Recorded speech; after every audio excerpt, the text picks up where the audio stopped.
Everyone, today we will talk about how to fix or how to solve the problem of permissions on the application of Pinterest. We go to settings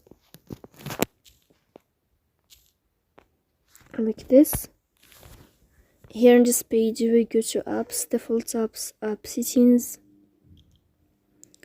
On above you will search about Pinterest and you will click. In this page of app info you will click on first stop and you will click OK. Here you will enter to the window of storage. Then we click on clear cache. In the end you can turn off your phone and you can wait a moment to restart your phone again. If it's not working with you, then you can update your app on Play Store. So please don't forget to support us by like and subscribe. See you next time in another video and thank you for your watching.